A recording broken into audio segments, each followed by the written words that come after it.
Welcome to episode 138 of Star Wars and Scotch. I'm Kevin. That's Tim. Hey. Jesus. And we're back What to open. another week of barely any Star Wars. That's actually not true. There's actually a meat on the decent bone amount. today. Like, there's a decent amount of around the galaxy. You know, There's no- just yeah, a little there's bit of news no- here, a little bit of news there. Nothing poignant. It's all there's side quests. There you go. Yeah, I mean, yeah, it's like a filler episode of The Mandalorian. Oh God, Tim loves filler episodes. I love filler episodes because it pisses everybody off when I call them a filler episode. So filler. They're Tim. not a Tim. filler episode. They're really important. Sure. So happy we spent an entire episode. Did you work? What are you doing? No, that's terrible. No, Kevin. You need to work on those. I haven't played with those at all. I just have. Yeah, I can tell. So like, This is Fortnite Kid now. I can't really do much about it. That's close. I mean, it gets the job done. We could have a really annoying conversation like this. And we've lost half of our listeners. well, speaking of not Fortnite Kid, we hope you're waking up with some That was a delicious weird King's segue. Coast coffee this morning. I was waking up with King's Coast until I found out that the people who come and help us clean our house once a week, they left soap in the coffee craft, and then So Tim has taken the test for you, chat. Do not put soap in your King's Coast coffee. It doesn't work. please don't, like, and please don't come to me and like, Why did you do that? I didn't know, it's just like, I thought it was clean and I put water in it and then I put it in the coffee machine and then I ended up making warm soapy coffee water. And so, yeah, gross. And knowing Tim's chat, they'll take this a step further and be like, Tim, I put Tide Pods in my coffee like you told me to. Please don't do that. I hate how Please. accurate that is. Please don't do that. But YouTube fits so well in with all of the rejects from Facebook. I'll tell you yeah, what. it seems like you just gained more I crazy just gained people. up more weirdos. Yeah, well, it wasn't. I was expecting like a new flood of different type of person, but no, there's actually more people out there that want to see you nude and all I sorts don't of get things. it. I run a very family-friendly show. I don't know what you're talking Yeah, about. yeah, you did. Keep telling yourself that. Mr. Rogers would be appalled. Yeah, we were talking about blue cockies yesterday. See, there you go. But kingscoastcoffee.com. There's some cool stuff in the works. We have our anniversary coming up. Summer Swells is still out.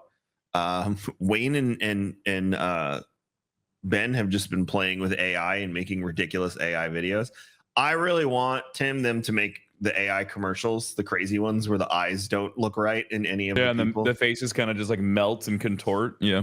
I want all of the King's Coast marketing to just be that. So I think They're getting there. building up to it. Yeah, they started using AI voice guy, and Wayne sends us clips of him saying horrible I love things. AI voice guy because that's the guy that's the same voice they use for the missile memes. Mhm. So that's all I think about is whenever I hear the King's Coast, I think of the missile guy the whole time. Missile guy's great. The coffee knows what it is because it knows where it's not. Like I love that stuff.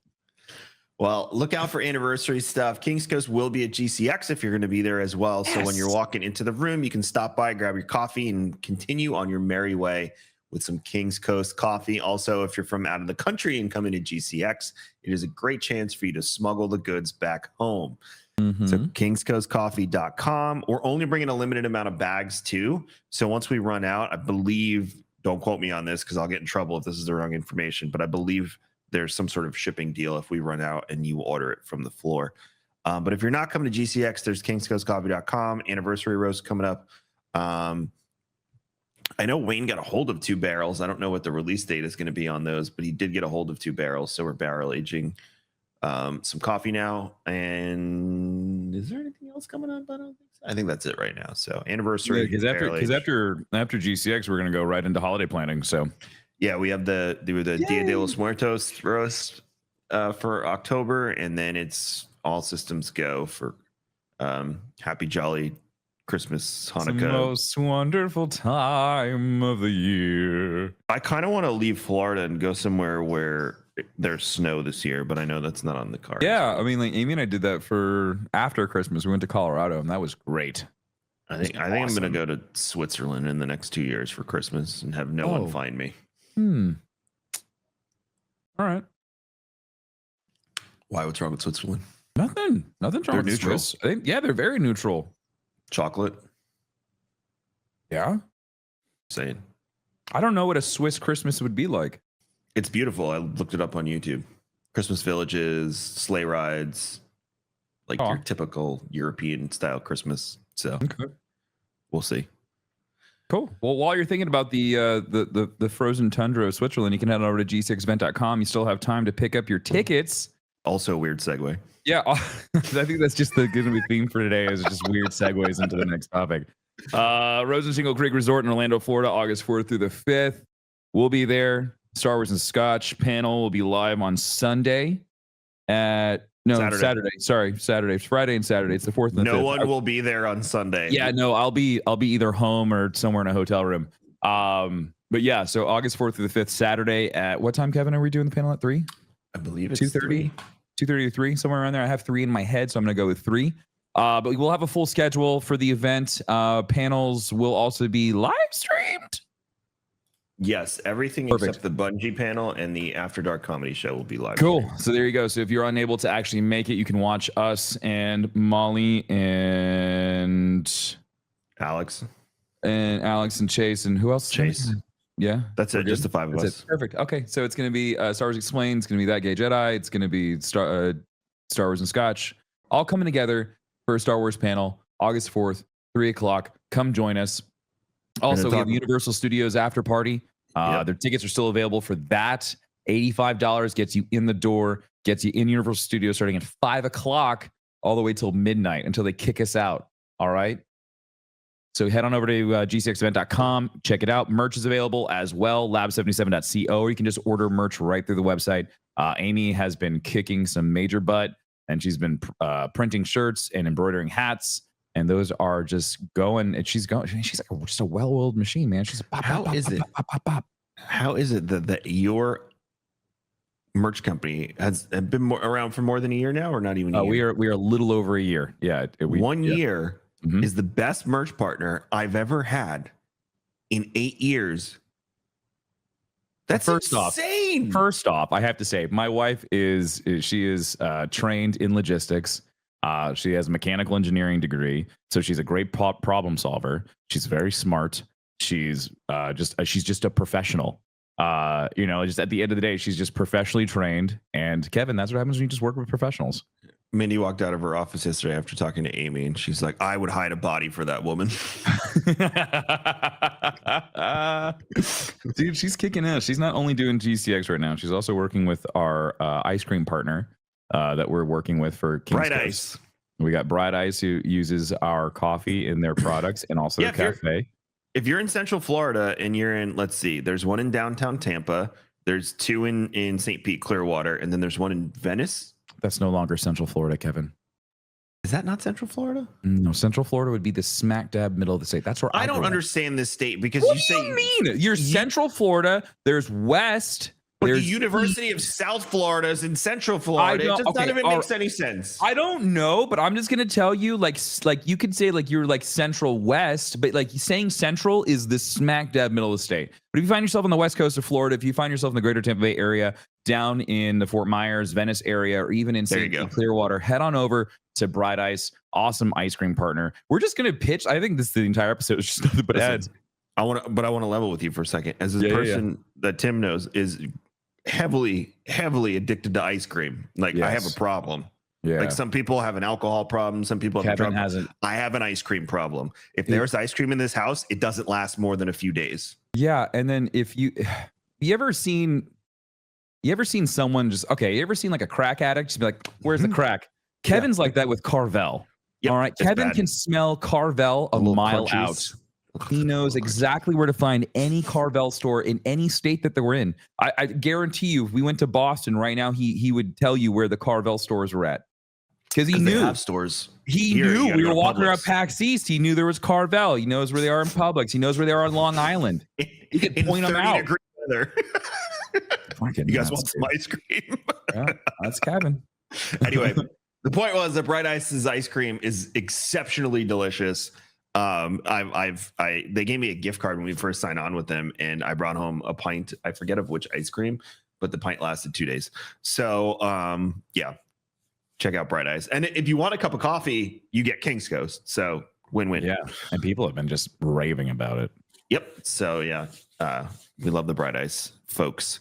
All right, let's dive into it, Tim. So they mentioned this week that Star Wars Outlaws. This is heavy. You ready for what I'm about to say? Yeah, because I don't think I read this one. Each planet is the size of an Assassin's Creed map. Holy balls. Okay, Now, are we talking like Odyssey Assassin's Creed? That's the Are kicker. we talking about like Brotherhood Assassin's Creed? Even then, even if it's Brotherhood, each planet, that's huge. So, I mean, okay, so Assassin's Creed Brotherhood, Is that the was city of it was Rome. Venice? It was Rome. Okay. Yeah, you could go to the where could you go? You could go to the Colosseum. You could go to a couple other like well-known POIs. I think you even go to the Vatican. But yeah, it was a decent size. Even if it was condensed. That's I got in a fight with one of my mods. And you could actually scale scale everything in there. Yes. I got a fight with one of my mods because I was like, the Vatican is in Rome. And they were like, no, the Vatican's not part of Rome. I said, no, the Vatican is located in Rome. Yeah, well, it's its own country. I know, but it is literally surrounded on all sides by Rome. That's why you don't say you're in Long Island, you're on Long Island, because you're not inside the island, you're on top of it. Exactly. So you're welcome. Yes. But yeah, the in the video that they posted a video of AC3, AC4 in Odyssey. So that's Revolutionary America Pirate, which is rumored to be being Black remastered by the way, or updated for current gen. And AC Odyssey. Odyssey is a huge jump between the other two, though. That's the kicker there. Odyssey was huge. Odyssey was the perfect size. Valhalla was too big. I never thought I'd say that about a game, but here I am. I still thought Odyssey was massive. It felt very intimidating to me. I mean, I map cleared it and did all the activities. Of course you did. Yeah, but how long did it take you? It took you like 6 months to get through it, didn't it? 160 something hours I spent in that game. There we go. And loved every second. I think Odyssey was my favorite of the RPG era. My favorite part was climbing the statue of Zeus. That was fun. And then it was big. It was just hanging brain out there. It's pretty awesome. But if each planet is even the size of AC, because AC3 was big too, because you had the settlements, you had the wilderness, and it was a big chunk of New England. It was Massachusetts, but it wasn't all Massachusetts, if I remember correctly. There were other states in there. But if each planet is the size of, let's say, AC3, that's very big, Tim. And I think we got a taste of that in the preview, because we were saying when we were watching the preview and she was on the speeder, oh, well, there's a path that divides and goes the other way. And then we went from the installation to the major city. So my guess is there's probably a few cities on each planet, one major hub that you go to. That's probably where your ship is docked. But then there's probably settlements and outposts and things like that. My question will be, and I know someone will run this test, because whenever I play a game, I always look for this kind of thing. To get from point A to point B on a planet, how long is it going to take? That'll be the true determination of how big a map actually is. Like, what's the walking distance? What's the speeder distance? Because also you have to keep in mind scale, because even though some of the Assassin's Creed maps were considered huge, they shrunk the scale. So you weren't like actively riding for X amount of time. I remember there was this old MMO. I can't remember the name of it, but everything was a 1-to-1 scale in the MMO, Tim. So when you would sail to an island, it would take you an hour. Which that's obviously that's Star Citizen. Yeah. But you have a hyperdrive in Star Citizen. Yeah, but if you don't have a quantum drive, you just go at the actual speed. You could, in theory, just go, and it would take you however long without quantum to go from one point to the next. Can you cruise control too? Like just go to bed and you hit C. And chat will laugh at me because they always tell me to turn my cruise control off. You ever come out of quantum at full thrust towards a space station in zero gravity?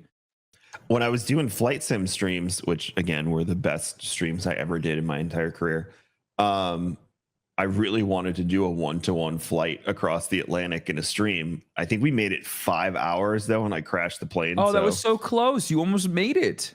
It was like 7-hour flight. It's about it's like 6.5 hours if you have a good tailwind to go from Newark to London. Yeah, we made it for less 4 or than 5 that. hours. I think it's 5.5 hours from Newark to London. It's 6.5 from Newark to Germany. You could have made it. There was a group of 3 guys that did real time from, I think it was Abu Dhabi to JFK or the other way around. That's a 27-hour flight. It was 17. They did 17 straight hours of flying. How do they do that? Oh, because they didn't have any stops. Yes, because you can just refuel in the air. Oh. I think that was the only cheat that they did. Some of my friends that do that flight that are based out of like Australia or like New Zealand, they go from New Zealand to Dubai. And then from Dubai, they then fly out to like California. Right. And then from California, then they come to the East Coast.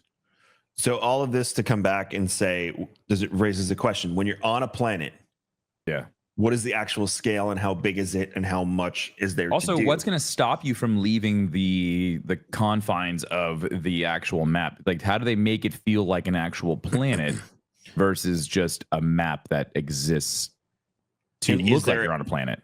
Is there activities, or is it like, are you hunting for pelts and like what is the reason to go out there? That would be my next question. And then when you're in space, like Tim said, is it a Star Citizen situation where if I don't have a hyperdrive, can I? Well, I think you're always gonna have a hyperdrive. Yeah, that's fair. It's Star Wars. Every ship has a hyperdrive for them. And and probably the way that it works is like the space around the planet is probably explorable, and you'll probably like reach a wall, or they'll make it look like you're constantly going forward when in fact you're actually not, and you just have to like turn around. Yeah, that would be my guess, is that there's only a playable amount between planet to planet. They did say that you could go anywhere. Like if you could follow a ship and see where that ship goes while you're in atmosphere.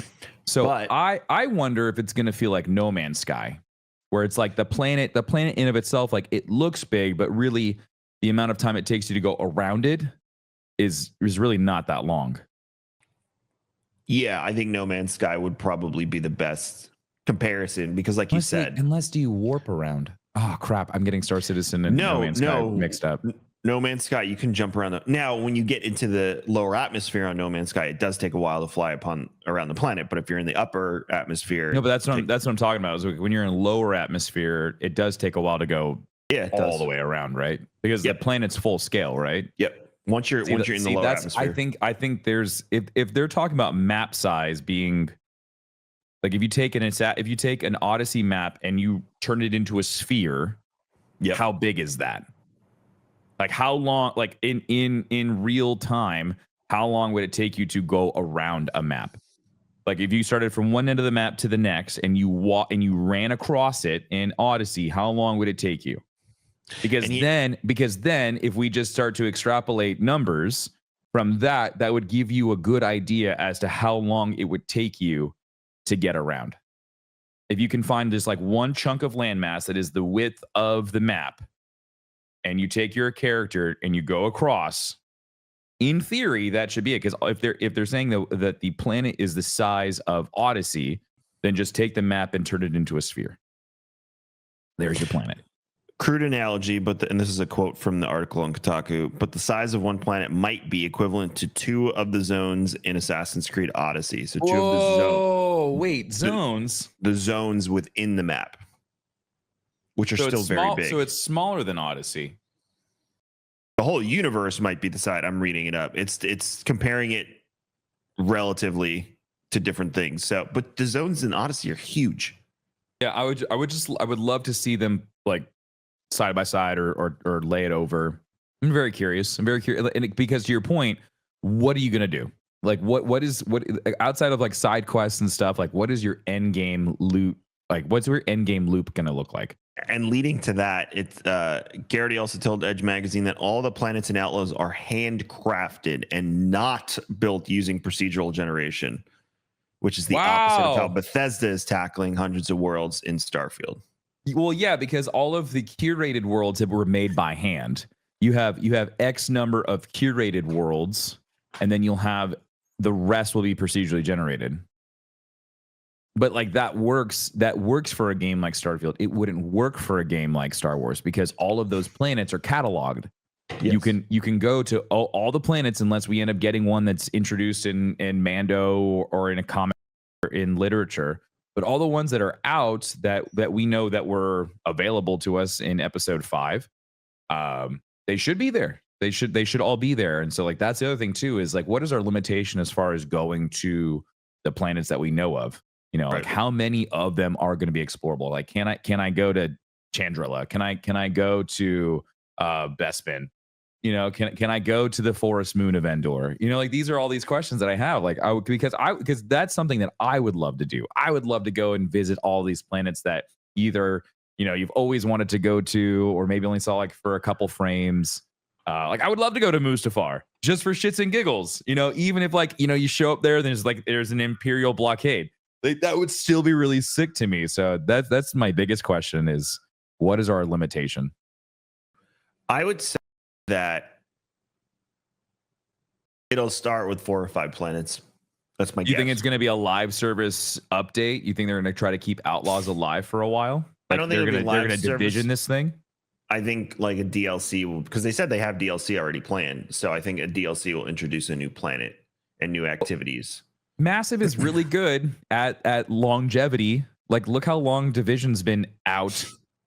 Division 2 has been out and has been consistently updated with new stuff to do.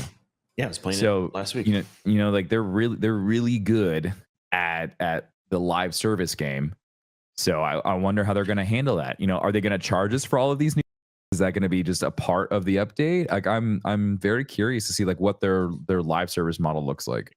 Given the game, the only way it completely works as a live service, and again, live service is a relative term here. It's one thing to be a live service game versus, you know, a game that is always online or just has updates. There's very different things. It is. I don't know what to call that though, but I mean, it's still a live, and they're servicing that live game. But I will say that the only way this works in this scenario, in my opinion, is a Red Dead style. Yeah. Live service, GTA Online, like that sort of thing. That sandboxy playground of I can explore and do whatever I want, but there's activities scattered all around, you know. And the best part about Red Dead is all the activities that you do tied back to the story you played for 80 hours as Arthur Morgan too, which was fun. Multiplayer didn't roll out right away. It rolled out like a month or two later. And so like I honestly like that would be pretty sick for them to be like, all right, game's out, cool. And like their first like dev live stream, they're like, and multiplayer, you know, because it makes sense though, because like the foundation, it feels like it's there already. Yeah. I don't know if that was ever a part of the plan. I feel like they're leaving a lot on the table if they don't make it a co-op or an online game of some sort. It's a big open world, and it's just you and your little furball. Oh, and your psycho handsome robot. I think there's some element there. I just don't know what it looks like. And again, my guess would be a Red Dead style experience being the way to go. I want to get lost in this game. Yeah, I think. But I also want reasons to come back after I finish the campaign. That I can't guarantee for you. That's the thing is like, what is going to drive me to come back? Mm-hmm. Big question there. It's a very, very, very big question. Well, we'll see as they announce more. Game comes out sometime next year. My guess is holiday 24, but yeah, guess. Or like we looked at it last. It wouldn't be May the 4th. May the 4th is actually on a Saturday. I think it would end up being May the 2nd. If they were going to do it around then, May the 2nd is a Thursday. This is an October, November release. You think they're really going to hold on till September? Yeah. Do like the Spider-Man window? Yeah. The end of September going into holidays? Yeah. I mean, it could be. Yeah. Yeah, that's my guess. What would that coincide with? What would be coming out? How could you get people excited about Star? Like, what would Lucas do? Well, that's the problem is with the strike now, we do not know what will be coming out because great segue. well, now you said it. It was perfect until you said it. The strike could affect, the strike is already going to affect Ahsoka's marketing. Like the actors and actresses can't be a part of marketing. The strike could affect Mandalorian season 4. The other thing that Andor was already filmed. Oh, but what does that mean? But what if they have to do reshots? If they have to do reshoots or they need them to do voiceover dubs or anything like that, they can't. Right. And then some shows are getting special exceptions, like House of the Dragon still filming because it's in the UK. What other show? That'd be interesting. Some Christian show on Prime is still filming. They got special exceptions. So I don't know what the rules are here, but for the most part, it seems like we had a discussion because I don't know if you all remember, if you were at GCX last year, we had a couple of voice actors at GCX last year, including Mark Thompson, who reads all the books for Star Wars and Scotch. Now we couldn't get a sponsor this year to cover their travel and everything. So we held off on it until, future time, but it worked out very well for us because God only knows if they would have been able to come at this point, because San Diego Comic-Con is scrambling right now to get, they have Star Wars posters for I don't want to say who, because I don't know specifically who, but I saw them yesterday and they say your favorite actress from your favorite show. That's what it says. They can't say anything. So the poor people at Star Wars or at San Diego Comic-Con are scrambling to change the messaging last minute and remove any iconography that could get them in trouble. So it is a mess. Wow. But, for Star Wars specifically, we also have Bob Iger out there saying we've made too much Marvel, because Marvel's in a bad place right now. Marvel went from being their cash cow to it's just not in a good place. I think Kevin Feige went to the well too many times on a few things. And also I think trying to keep the continuity of a universe where Endgame was kind of the dot on the exclamation point, and then keep things rolling while noble. And I have an interest in it. It's hard to not just be like Endgame was the pinnacle of this and we're on the downslide now. Yeah. So it seems, I found it interesting that he included Star Wars in this statement, because I feel like they already pulled back on the Star Wars reins. They have. So how much more are we going to pull back on the Star Wars reins when the last few Star Wars shows you put out have been critically acclaimed? Mandalorian season 3 did very well, and Obi-Wan has almost 20 awards. I think they're nominated for something ridiculous. Andor got a bunch of awards. I mean, these guys these have been crushing it. And animated, it's animated. It just exists there for fans like us. So I'm really curious as to what exactly, you're not making movies. So what are you pulling back on? So I really want to learn more about that. And then yesterday news hit that Disney could potentially be selling off for parts at this point. Yeah. They're going to pull a Marvel.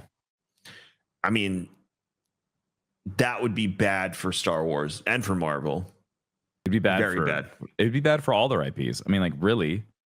I mean, I don't what does Pixar go back to Apple? I mean, because that's originally where it started. Pixar's hurting. Yeah, they haven't put out a decent movie since Elemental was very good. I went and saw it with the kids. It was very good. I think people just aren't seeing movies in the theater. I think that's the problem. Definitely not. Not at all. Not anymore. Amy and I used to be avid moviegoers, and now we just either, if it comes to streaming service, awesome. And if it doesn't, then we just don't see it, because it's just we don't have the ability to go out and do movie nights. Soul was very good. Soul was fantastic. I cried on that one. But it was straight to Disney Plus. It wasn't in the theaters because it was during COVID. Lightyear was an absolute disaster. I didn't see it. It was terrible. I only made it. It was an unnecessary story, in my opinion, and it wasn't well told. I loved Luca. Luca was awesome, but again, I haven't seen that one. That was COVID. You would like that one. It's all about the Amalfi Coast. Onward was awesome, but I don't think Onward landed with the general audience. I didn't see that one. Oh, that one's great. That's the D&D one. Oh, I know why I didn't see this one. This one's about their dad who died. Yes. This one hit a little too close to home. Yes. And I was just like, and I saw a clip of it, and it was like, I think they're two brothers, like an older and younger brother. Yes. And it's this journey with their dead dad. And I'm like, nah, I'm okay. I'm like, I'll skip this one. Because Encanto was like, that was too close to home. That was like, oh, I feel this in my soul. Yeah. So I can see that. I think Turning Red was cute. I didn't associate with it at all. And again, I'm not. Yeah, but I'm not every movie has to be made for me, and I'm completely okay with that. I'm not saying it needs to, but I think that's part of the reason it wasn't received well is a lot of people just couldn't relate to it. And I believe that was the one. I could be completely wrong here, but I think that one was like banned in China or something, which sucks. There was one that was banned in China. Yeah, because it's about a Chinese Canadian immigrant. So I could see why that not landing in China would be. I could be completely off on this, but that So essentially, Pixar's in a very interesting place, and I don't think it's completely their fault. I think it's just the way entertainment has shifted due to COVID. So it's a tricky place, but if Disney's going to sell off for parts, what happens to Star Wars? What happens to Marvel? What happens to everything they built inside of LA and Orlando now? Yeah. And, and what they're expanding in Shanghai and all of these other, in Tokyo and Paris. I mean, it's not like they're making a lot of money, like they bled. The parks are. Well, but here's the thing though, is like, look at all of the money that they've spent on projects that didn't work out. Like how much of this do you think leans into Bob Chapek's time of running the company?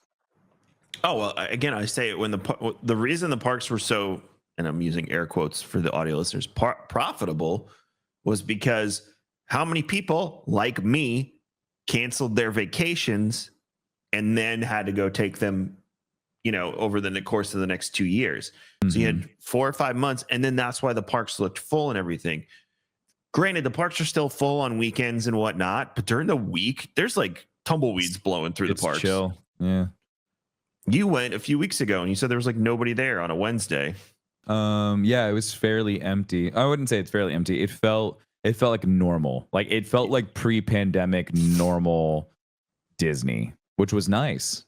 So I think they're hitting a point with the parks too, where they know that the reservations are not what they were last year or the year before that, because of people playing catch up. And Bob Chapek was touting that as, like, look at all this revenue. Look at how much money we're making. He also microtransactioned the parks into a video game. Right. Which Bob Iger now is turning around and saying, he literally said a few weeks ago that the parks cost too much money.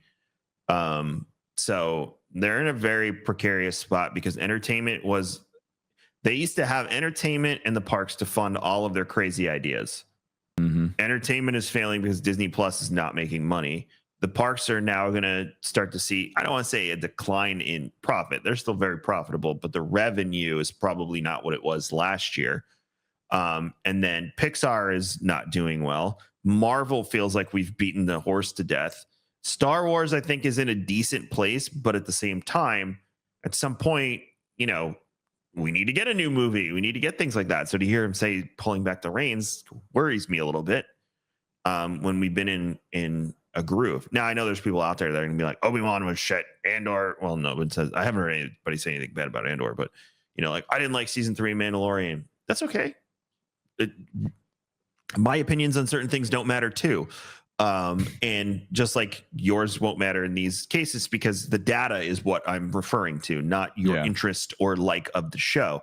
And the data shows that the shows were successful from a viewership standpoint. Now, the viewership has to translate to subscribers for them to make money.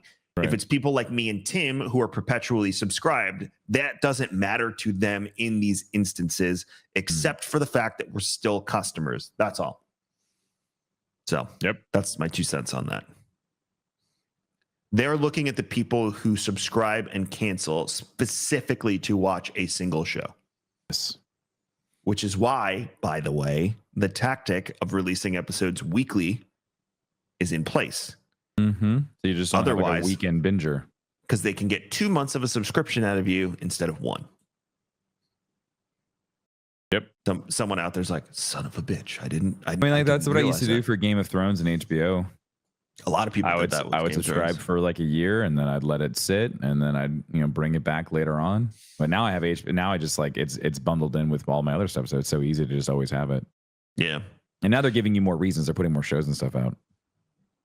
Yeah, but the quality they of were. HBO shows has been like quality of a lot of entertainment shows in general, like streaming services. Feel like they've just gotten lazy with what they're doing. And then we have amazing IPs where, like The Witcher, that get completely screwed up by the showrunners. Can we stop listening to the damn showrunners?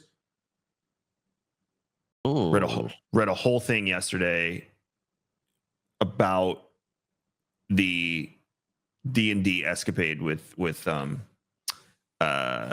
Game of Thrones and how the karma of it all was that they rushed season 8 to make the Star Wars movie, and then Disney was like, "Sorry, that was garbage. We're gonna cancel the deal." Yep. Womp womp. So we're gonna take a quick break. We'll be right back in a minute, and we'll talk about a few more things. All right, we're back. Lando's head writer Justin Simeon has not heard any updates on the Disney Plus series since the announcement in 2020. Wait, he said that?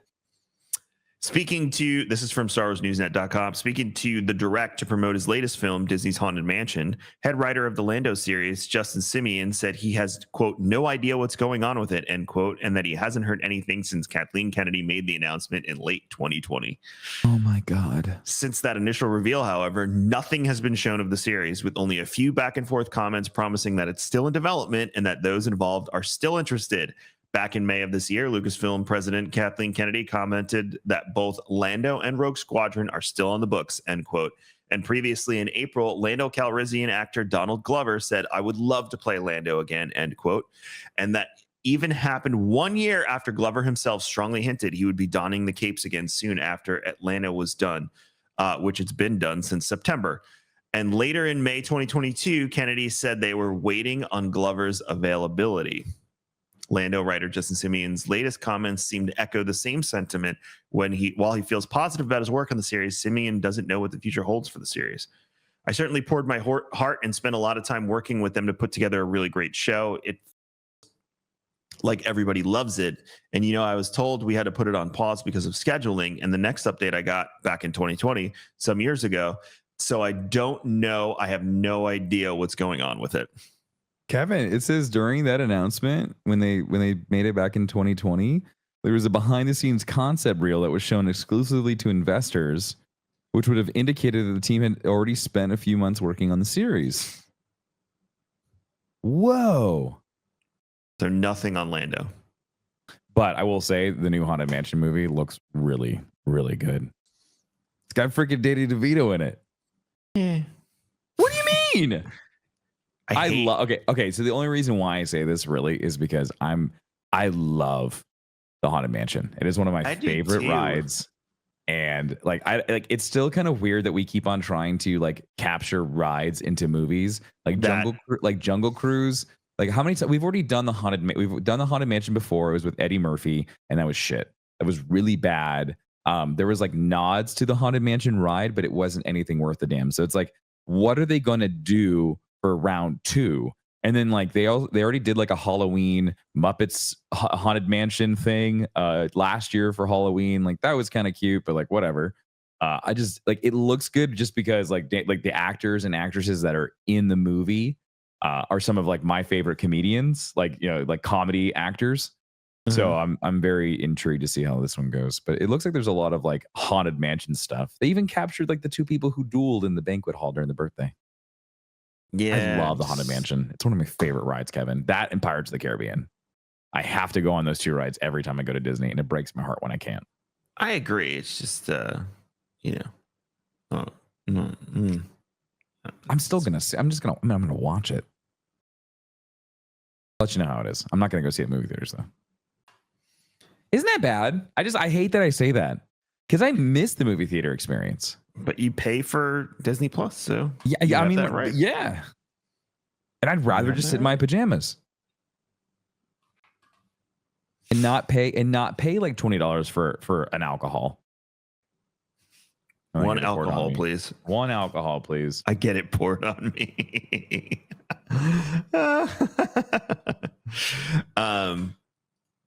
Yeah, I'm not a ride. Like Jungle Cruise was good. You know, it made the Jungle Cruise that much more popular now. I know, which is annoying. It's just stupid because that ride sucks. Yeah, it's and that's the whole point of it. Like, I think they just continue to lean into the fact that the ride's old as shit and it sucks. The restaurant that's across from it, the one that we ate at, I can't remember the name of it.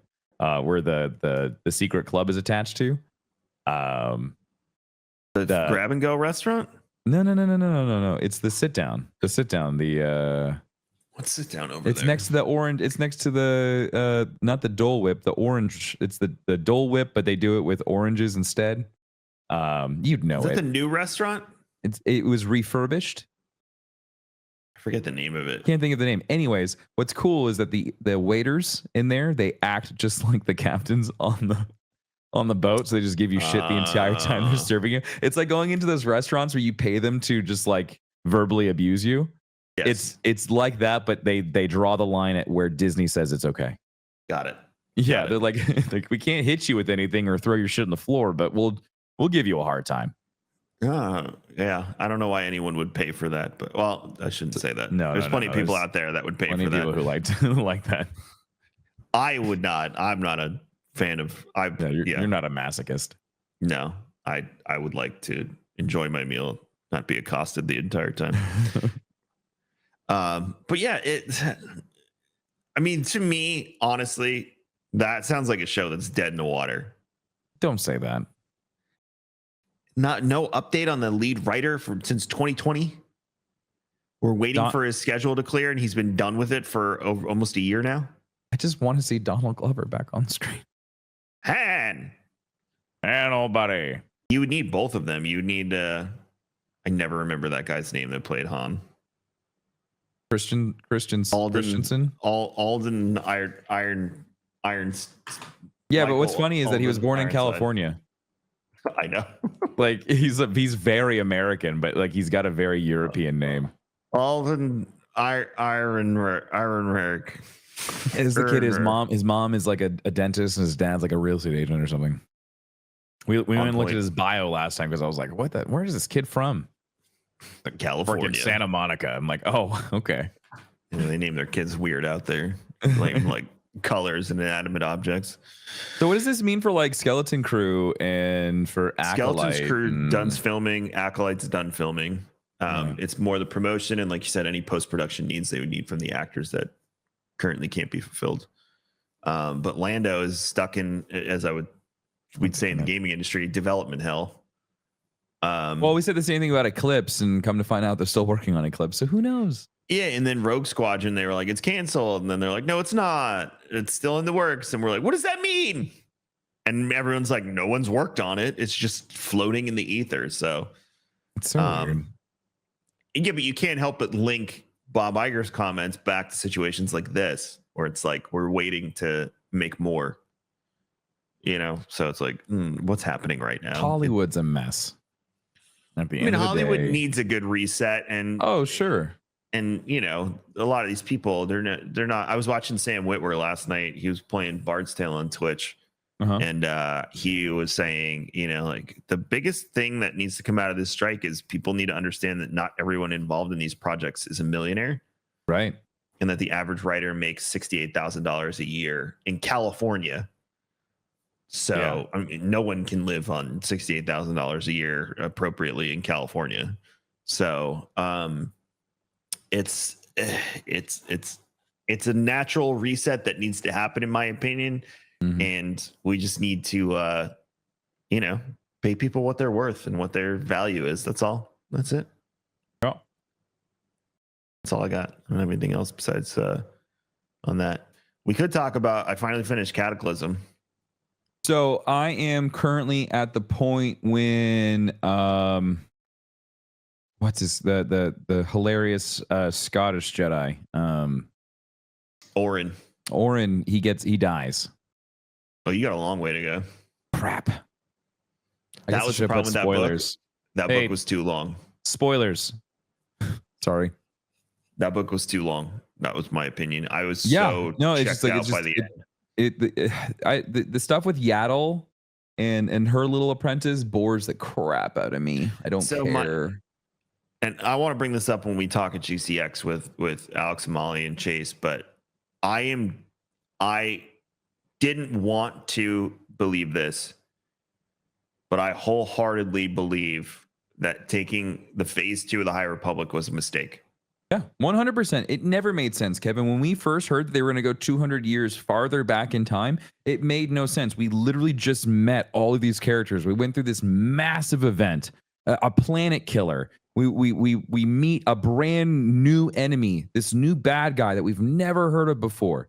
Why couldn't we just continue to develop on the stuff that was already really, really cool? We got the Nihil, we have the Drengir, we have the Sith, we have all of this stuff that they've wrapped up in this beautiful package. And then they're like, okay, cool. You guys get to a really sick place and we're going to introduce this really badass thing, but we're going to take 4 books and comic books to explain literally the only thing that is worth a damn in all of this is this creature that can suppress and kill Jedi. Who I'm The bored Leveler. with. Who I'm bored with. By the end of Cataclysm, I'm so over the Leveler. Like, but when we find out about the Leveler with Markion, it was cool. At least I thought it was very cool. It's one of those things that should have stayed mysterious. Now that I know the origins, I'm kind of bored with it. This entire thing with the mother, I don't care. I'm not connecting. I've lost like Cataclysm. Honestly, I enjoy who's the son to the Chancellor. Yes, I know you're talking about. I'm completely brain farting. I honestly love him. He's really fun. I love how he just keeps on going back and forth and just causing trouble. But this shows you how like I don't care enough about these characters to even remember their names. And that's frustrating. Like I remember them when I hear their names. I'm like, okay, this is that person and they're doing this. But like there's nothing impactful to me when it comes to phase 2. Phase 2 is a waste of time. Axel Greylark, thank you. I don't see the point. I've yet to figure out what does this do for me with the High Republic. It's not like we learned anything new other than Yoda is considered middle age when he's 400 years old.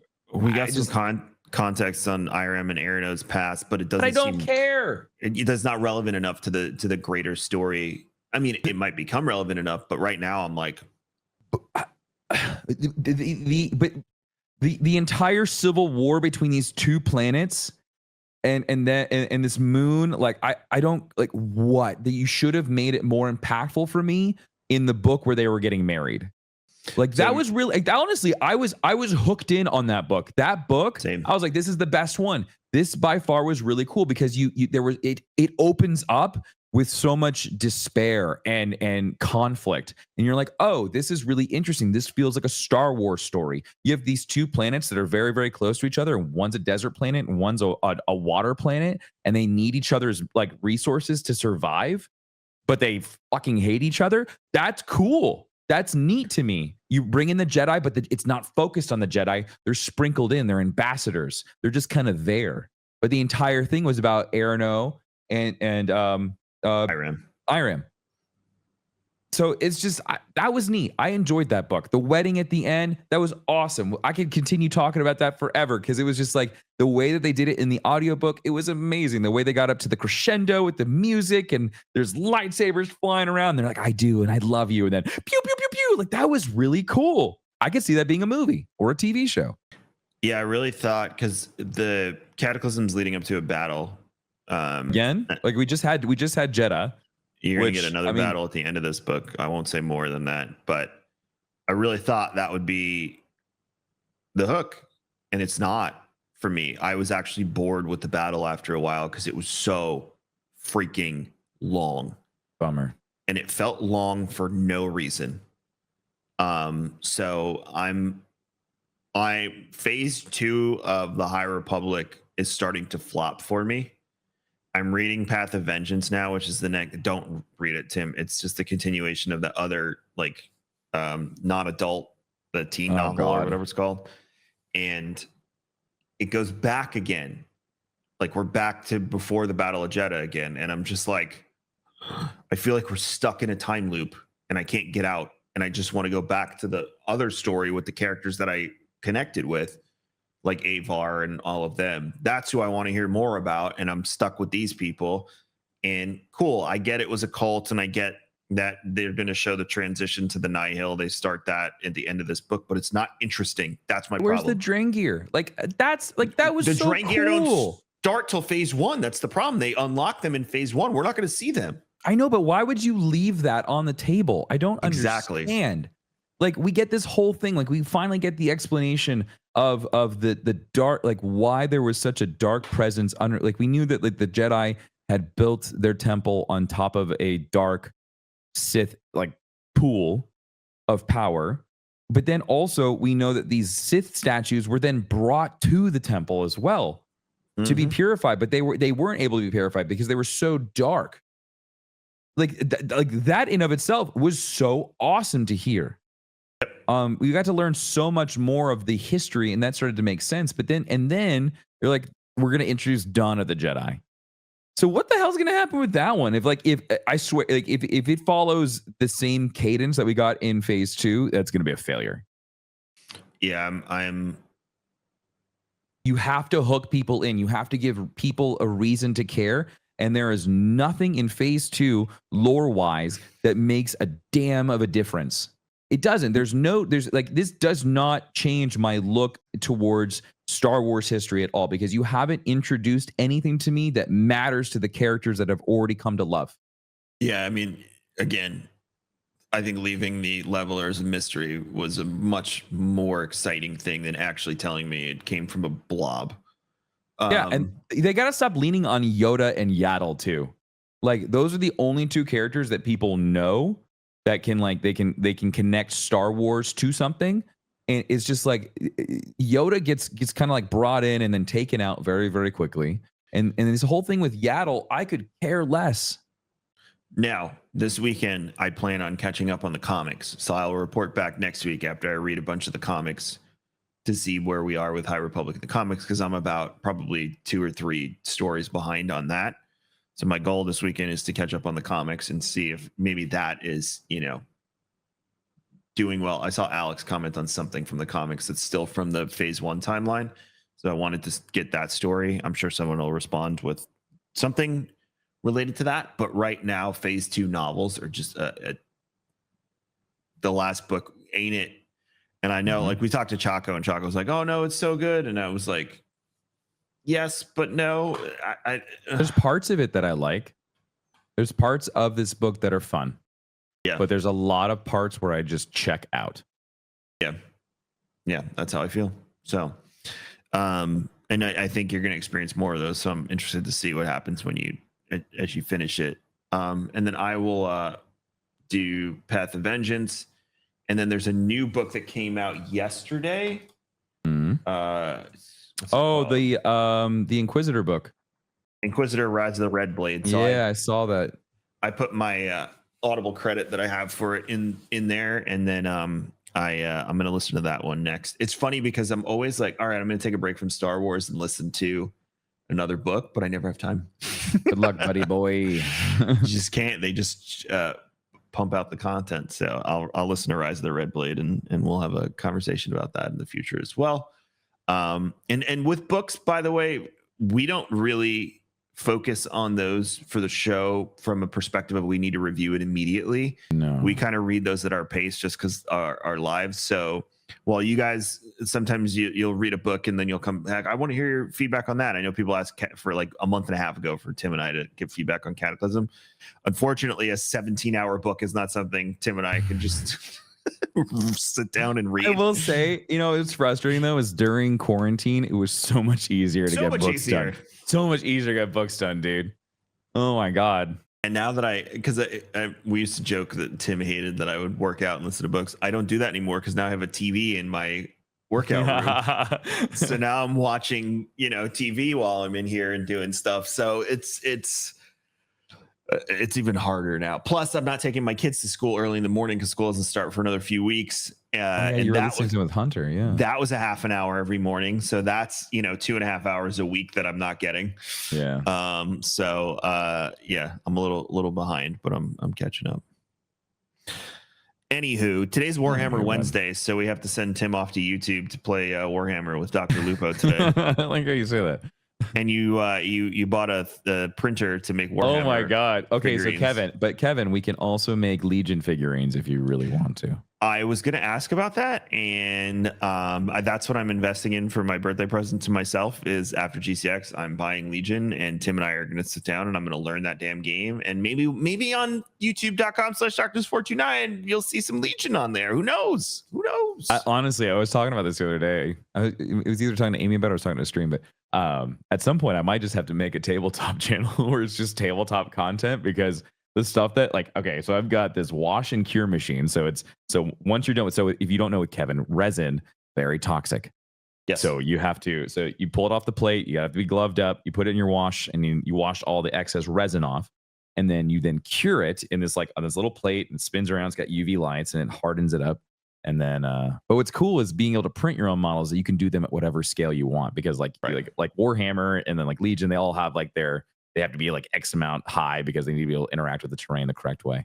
But these models you can find online that people have either you can make them as big or as little as you want. So I'm super excited.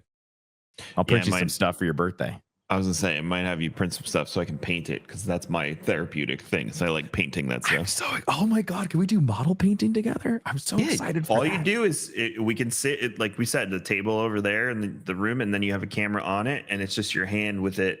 Yeah. As you paint, and you just talk into the microphone, and people love that stuff. So that's what I want to do. We could just sit there and chit chat while we paint. Oh my god, it's like preschool all over again. Well, you have the blue. Well, you have the orange. Sorry. Make sure you head over to Tim's YouTube channel. You can watch him on TikTok as well. I haven't done Warhammer Wednesday on TikTok yet, just because the table is so big. Yeah, and getting it in a 9x16 shot is just not all that great. So Monday, Tuesday, Thursday, Friday is TikTok for Tim. So make sure you head over there. And everything I do is at Rare Drop or raredrop.co. But I'm Kevin X Vision on Twitter, KMagic101 on Instagram, KMagic101 everywhere else. We are Star Wars and Scotch. So we're Star Wars and Scotch, or Star Wars Scotch everywhere. Please rate, review, subscribe. It helps us out immensely when you do that. And gives us the ability to do more with the show. We will be back next week for a final episode before GCX. So let me give you the lay of the land for the next few weeks before we run out of here. So we have, where's my calendar? Oh, Windows 11. Why'd you change the calendar? We have next week's episode. We are not recording an episode right before GCX. It is too much. It's not going to happen. I will be in murder mode by then. And that's the day I believe Tim is traveling to Orlando. So I want to make sure that we give it time. Yes. So there is no recorded episode that week. We are live from GCX on Saturday. I believe, Paul, you said 1:45, 1:15 on Saturday. And that will be on the GCX channel. That stage is going to be on the GCX channel on Twitch and on TikTok. So twitch.tv/GCX event. You'll be able to watch us at 1:15. You should be tuning into that anyway, because next Monday, the marathon starts. Tim is on Tuesday morning at 8 a.m. So make sure. So next week episode, the week after that is live from GCX. The week after that is the recorded episode from GCX will go up. So there will not be a new episode, but if you missed that episode's going to go up. The following week, Tim and I are in Memphis. We are going to try and do a recording in one of our hotel rooms with the Zoom recorder, Tim. We will try and record. We're going to do our best. We're there for meetings with St. Jude, so we're not going to promise, but we're going to do our best to record. after that week, we are back on track leading into Ahsoka. We won't be missing any more weeks going into that because Ahsoka starts 2 weeks after that. So that is the schedule for the next few weeks. Don't complain when there's not an episode within the week. I just told you everything. You got it. Okay. They'll be live at GCX. So if you're in Orlando or you can come to Orlando, come on down August 5th, 1:15, or on the Pensacola stage at GCX in the Rose and Shingle Creek, gcxevent.com/tickets, or you can watch online at twitch.tv/GCXevent or TikTok. All of you have a wonderful week. Oh, the Kevin's the sweetest surf there. Yeah, the wonderful week. And Tim, why don't you take him out? May the force be with you.